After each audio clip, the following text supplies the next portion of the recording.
and knowledge shall be increased. Daniel 12:4. But you, O Daniel, shut up the words and seal this Sefer, even to the time of the end. Many shall run to and fro, and knowledge shall be increased. Many may ask, are we in the end of the age, and is there scriptural support for such a proposition? Consider the Sefer Shanach, Book of Enoch, Enoch 96. For I know that oppression will exist and prevail on earth, that on earth great punishment shall in the end take place, and that there shall be a consummation of all iniquity, which shall be cut off from its root, and every fabric shall pass away. Iniquity, however, shall again be renewed and consummated on earth. Every act of crime and every act of oppression and impiety shall be a second time embraced. Remember, Enoch is an antediluvian Sefer, a work written before the deluge of Noah. So this passage predicts two consummations of iniquity, as it was in the time of Noah. We look at this passage and see that several things are present at the time of the end. 1, oppression, 2, impiety, and 3, crime. Let's see what other markers can be found that may give us a clue as to if we have arrived at the end of days. Matthew 24:3-8. And as he sat upon the Mount of Olives, the disciples came unto him privately, saying, Tell us, when shall these things be, and what shall be the sign of your coming and of the end of the world? And Yahushua answered and said to him, Take heed that no man deceive you, for many shall come in my name, saying, I am Messiah, and shall deceive many.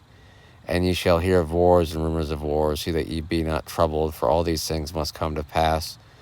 But the end is not yet. For nation shall rise against nation, and kingdom against kingdom. And there shall be famines and pestilences and earthquakes in diverse places. All these are the beginning of sorrows. Now we can add to this that the following: 4, many come in the name of Messiah. Many claim to be Messiah or anointed leader. 5, wars and rumors of wars. 6, nation rises against nation. And 7, kingdom against kingdom. Is this a complete set of indicators? Matthew 24:9-12.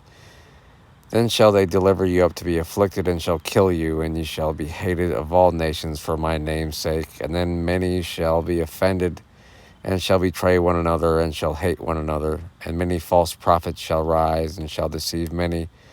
And because the transgressions of the Torah shall abound, the love of many shall wax cold. Again, we add to our roster: 8, the disciples will be afflicted, killed, and hated by all nations. 9, many shall be offended by the name, and those that are offended will betray each other and hate each other. 10, false prophets will arise and deceive many. 11, the transgression of the Torah will abound. And 12, the love of many will grow cold. Although there are many more which you may be able to cite, such as all those things prophesied in Revelation, the last one to consider here for our purposes is that knowledge shall be increased in Scripture. We often see the 3 signs of the Rosh, which is Elohim, i.e. wisdom, understanding, and knowledge.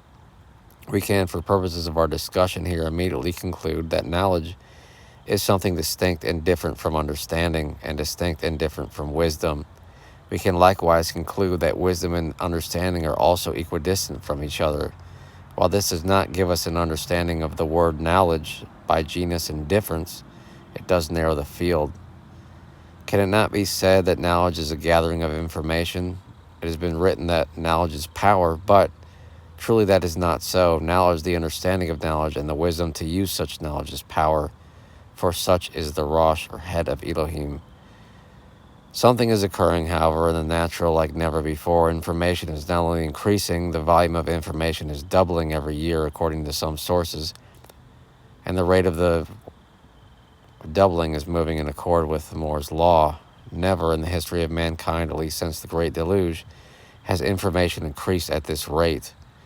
The data on this is so overwhelming and voluminous that Daniel's time of the end appears to be in realization. When the mind considers the volume of information coming available, it can be overwhelming. Yet, we now begin to look to artificial intelligence to manage the data for us. Of course, with the perfection of AI comes the greatest danger that man will ever face: self-awareness being achieved in digital constructs.